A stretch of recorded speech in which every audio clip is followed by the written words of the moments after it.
Hello everyone, स्वागत है आप सभी का स्टडी राइज यूट्यूब चैनल पर। तो जैसा कि आप सभी जानते हैं, हमारी यूपी टीजीटी पीजीटी राजनीति शास्त्र की क्लासेस चल रही हैं।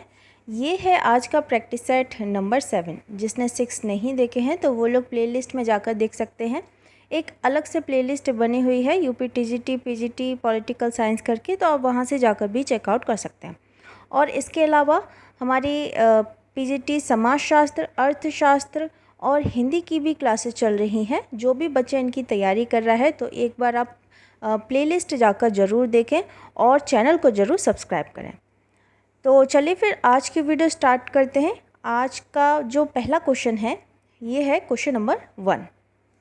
राज्य के स्वरूप के बारे में निम्नलिखित में कौन सही है? तो राज्य के स्वरूप के बारे में हमें बताना है कि इनमें से कौन सा सही दिया गया है।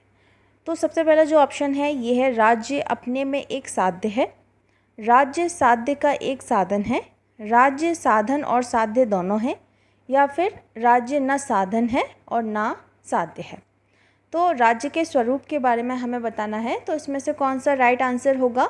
तो देखो, इसमें जो सही है ये है ऑप्शन नंबर बी, राज्य साध्य का एक साधन है। ठीक है, राज्य क्या है? ये है साध्य का एक साधन है। तो इसके बारे में हम थोड़ा डिटेल में जानते हैं कि आखिर ये है क्या। तो सबसे पहले हम आदर्शवादी विचारक की बात करते हैं। आदर्शवादी विचारक कौन कौन से हैं? जैसे हीगल हुए, प्लेटो हुए, ठीक है, तथा जो सर्वाधिकारवादी विचारक हैं जैसे कि मुसोलिनी है या फिर हिटलर हैं, ये राज्य को स्वयं में साध्य मानते हैं। ठीक है, राज्य को क्या मानते हैं? स्वयं में साध्य मानते हैं। जबकि जो उदारवादी विचारक हैं या फिर हम समाजवादी विचारक की बात करते हैं तो वो राज्य को क्या मानते हैं? वह साधन मानते हैं। ठीक है, राज्य को क्या मानते हैं? वह साधन मानते हैं। अब इसमें देखो, प्रश्न में क्या बोला गया है? राज्य का स्वरूप किसी विचारधारा से संबंधित कर नहीं पूछा गया है, और अतः प्रश्न में राज्य के जो वर्तमान स्वरूप है उसके बारे में हमसे पूछा गया है। ठीक, तो वर्तमान समय में क्या है? राज्य को एक साधन माना जाता है। आज विश्व के किसी भी हिस्से में राज्य की प्रकृति चाहे जो हो, भले ही वह सैन्य तंत्र हो या फिर, राज्य को साध्य न मानकर साधन माना जाता है। ठीक, तो इसमें जो राइट आंसर है ये हो जाएगा ऑप्शन नंबर बी, इसमें राइट आंसर होगा। नेक्स्ट क्वेश्चन के बढ़ते हैं। Question number 2। सबसे निष्कृष्ट राज्य भी सबसे उत्कृष्ट अराजकता से अच्छा है, यह मत किसने व्यक्त किया? तो ये इम्पॉर्टेंट है, ये कथन बहुत पूछा जाता है। सबसे निकृष्ट राज्य भी सबसे उत्कृष्ट अराजकता से अच्छा है, यह मत किसने व्यक्त किया? तो ये किया था हीगल ने किया है, रूसो ने किया है, लॉक ने किया है, या फिर हॉब्स ने किया है। तो बताइएगा ये किसने किया? तो ये किया ऑप्शन नंबर डी, हॉब्स ने किया है। ठीक, किसने? हॉब्स ने। तो हॉब्स के अनुसार प्रभुसत्ता के अबाध आविष्कार के फलस्वरूप ही एक वास्तविक सुदृढ़ शासन यानी कि कॉमनवेल्थ की स्थापना हो सकती थी।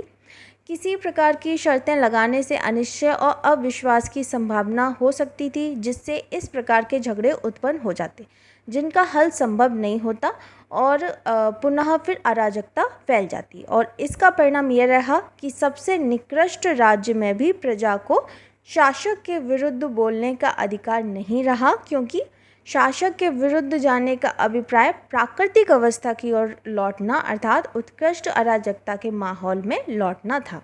इसलिए हॉब्स का कथन है कि सबसे निकृष्ट राज्य भी सबसे उत्कृष्ट अराजकता से अच्छा है। ठीक है, तो इसमें जो राइट आंसर है ये हो जाएगा ऑप्शन नंबर डी। अगले प्रश्न की बढ़ते हैं। नेक्स्ट है क्वेश्चन नंबर 3। तो इसमें सूची 1 को सूची 2 के साथ सम्मिलित करना है। तो एक तरफ हमें दिए गए हैं अवधारणाएं और दूसरी तरफ उनके विचारक दिए गए हैं। तो कौन सी अवधारणा किस विचारक ने दी है वह हमें बताना है। तो देखो, सबसे पहले है ये है राज्य का दार्शनिक सिद्धांत। ठीक है, राज्य का दार्शनिक सिद्धांत। तो ये किस विचारक ने दिया है? मैकियावेली हैं, बेंथम हैं, कैल्सन हैं, या फिर बोसांके हैं। तो राज्य का दार्शनिक सिद्धांत जो अवधारणा दी है ये किस विचारक ने दी है? तो ये दी है बोसांके ने दी है। ठीक है, किसने दी है? बोसांके ने दी है। तो फर्स्ट का 4 हो जाएगा, बोसांके ने दी है। सेकंड है राज्य और विधि का सामान्य सिद्धांत। तो ये जो अवधारणा है ये किसने दी है? तो ये दी है कैल्सन ने दी है। ठीक है, किसने दी है? कैल्सन। तीसरा है दार्शनिक उग्रवाद, तो ये बेंथम। ठीक है, दार्शनिक उग्रवाद कौन? बेंथम। और नागरिक सद्गुणों की अभिवृद्धि की पूर्व दिशा के रूप में गणतंत्रवाद, तो ये है मैकियावेली। तो इसमें आप मिलान कर लीजिएगा। ठीक है, अच्छा नेक्स्ट क्वेश्चन की बढ़ते हैं। क्वेश्चन नंबर 4, ये भी सूची 1 को सूची 2 के साथ सुमिलित करना है। तो देखो, सबसे पहले है ये एक तरफ कथन दिए गए हैं और दूसरी तरफ उनके विचारक के बारे में दिया गया है। तो सबसे पहले है ये तलवार के बिना प्रसंविदा मात्र शब्द है, तो ये किसने कहा है? बोंदा ने कहा है, मिल ने कहा है, हॉब्स ने कहा है या फिर रूसो ने कहा है? तो ये किसने कहा है कि तलवार के बिना प्रसंविदा मात्र शब्द है? तो ये कहा है हॉब्स ने कहा है। ठीक है, किसने कहा है? हॉब्स ने कहा है। अच्छा, दूसरा है इसमें व्यक्ति को स्वतंत्र होने के लिए बाध्य किया जा सकता है, तो ये कथन किसका है? तो ये है रूसो का कथन है। किसका कथन है? रूसो का कथन है। उच्चतर शक्ति केवल डाकुओं का झुंड बना सकती है, राज्य नहीं। ये कथन किसने कहा? तो ये कहा बोंदा ने कहा है। ठीक है, बोंदा महोदय ने कहा है। क्या कहा है? उच्चतर शक्ति केवल डाकुओं का झुंड बना सकती है, राज्य नहीं। चौथा है राज्य का कार्य व्यक्ति में आत्मनिर्भरता की भावना को नष्ट करता है, उसके उत्तरदायित्व को कमजोर करता है तथा उसके चरित्र को कुंठित करता है। तो ऐसा कौन कह रहा है? ये कह रहे हैं J.S. मिल ने कहा है। ठीक है, किसने कहा है? मिल ने कहा है। तो देखो इसमें जो सही हो जाएगा ये आप मिलान कर लीजिएगा। ठीक है, चलो नेक्स्ट क्वेश्चन की बढ़ते हैं। क्वेश्चन नंबर 5, निम्न को सही सुमेलन कीजिए। तो एक तरफ विचारक दिए गए हैं और दूसरी तरफ उनके कथन दिए गए हैं। तो सबसे पहले है ये है मैकियावेली। तो मैकियावेली ने क्या कहा है? इच्छा न कि शक्ति राज्य का आधार है। पुष्पिन उतना ही अच्छा है जितना कि कविता। व्यक्ति को छल कपट जानने के लिए लोमड़ी और भेड़िए को डराने के लिए शेर होना चाहिए, या फिर अपने ऊपर अपने मस्तिष्क तथा शरीर पर व्यक्ति संप्रभु होता है।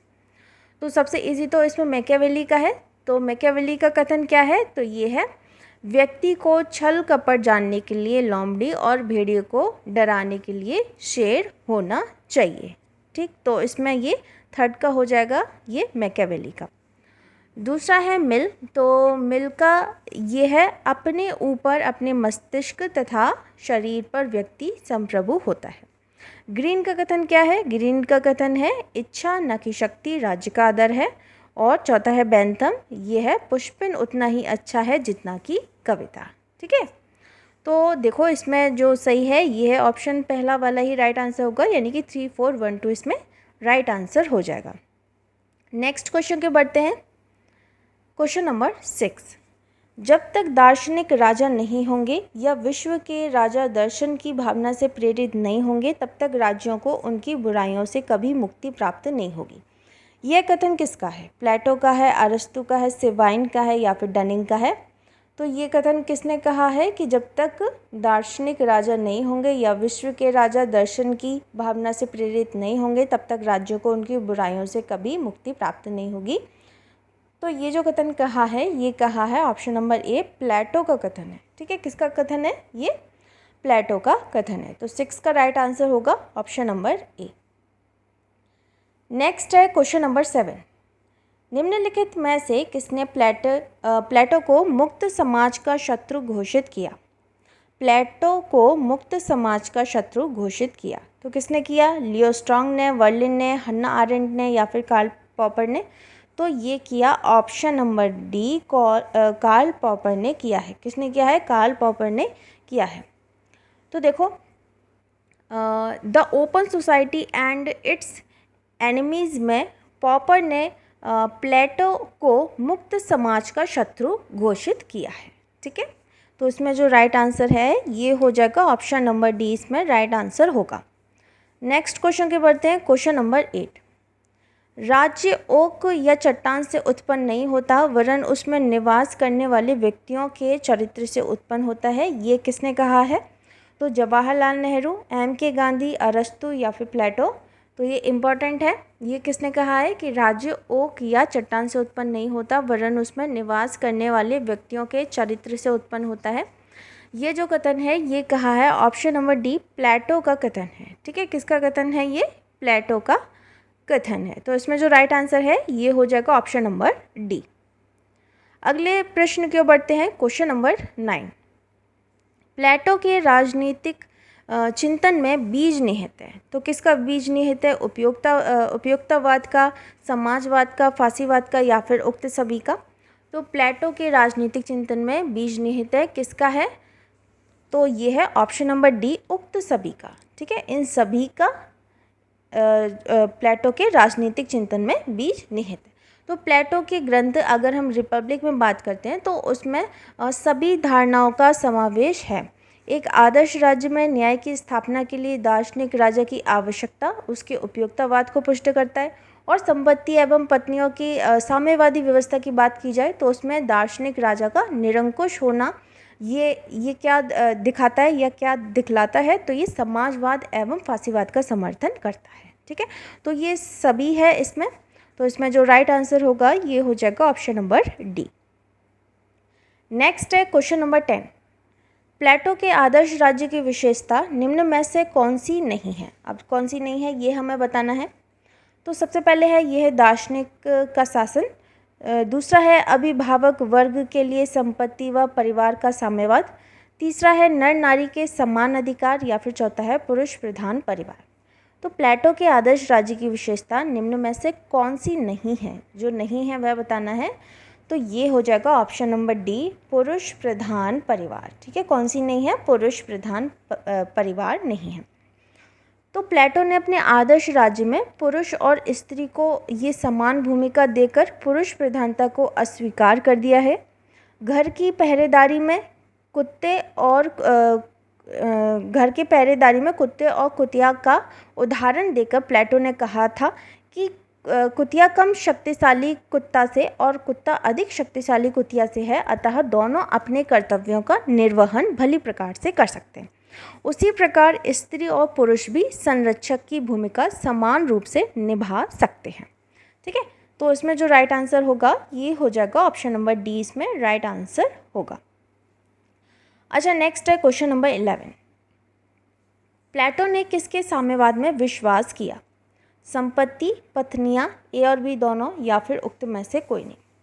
तो प्लेटो ने किसके साम्यवाद में विश्वास किया था? तो ये किया था संपत्ति और पत्नियां, यानी कि दोनों में, ए और बी दोनों में किया था। ठीक है, तो इसका option number C right answer होगा। नेक्स्ट है क्वेश्चन नंबर 12। बीवियों के साम्यवाद की वकालत किसने की? तो प्लेटो हैं, एरिस्टोटल हैं, सोक्रेटिस हैं, या फिर कार्ल मार्क्स हैं? तो बीवियों के साम्यवाद की वकालत किसने की? तो ये आप जानते हैं क्या हो जाएगा इसमें राइट आंसर? ये हो जाएगा प्लेटो हो जाएगा। ठीक है, क्या हो जाएगा? प्लेटो इसमें राइट आंसर होगा। अच्छा, नेक्स्ट है क्वेश्चन नंबर 13। पत्नियों एवं संपत्ति के साम्यवादी सिद्धांत के प्रतिपादक कौन थे? तो मार्क्स हैं, अरस्तु हैं, लॉक हैं, या फिर प्लेटो हैं? तो कौन है ये? तो ये है ऑप्शन नंबर डी, प्लेटो। ऑप्शन नंबर डी प्लेटो है। अच्छा, अब नेक्स्ट है क्वेश्चन नंबर 14। प्लेटो ने इनमें से किस विचार का समर्थन किया? तो साम्राज्यवाद का, नगर राज्यों के विनाश का, अभिभावक वर्ग द्वारा उत्पादक वर्ग की महिलाओं के शोषण का, या फिर पत्नी और संपत्ति के साम्यवाद का? तो प्लेटो ने किस विचार का समर्थन किया था? तो ये किया था ऑप्शन नंबर डी, पत्नियों और संपत्ति के साम्यवाद का। ठीक है, पत्नियों और संपत्ति के साम्यवाद का। तो प्लेटो ने पत्नियों और संपत्ति के साम्यवाद का समर्थन किया। प्लेटो ने साम्यवादी योजनाओं को 2 भागों में बांटा। ठीक है, कितने भागों में बांटा? 2 भागों में बांटा।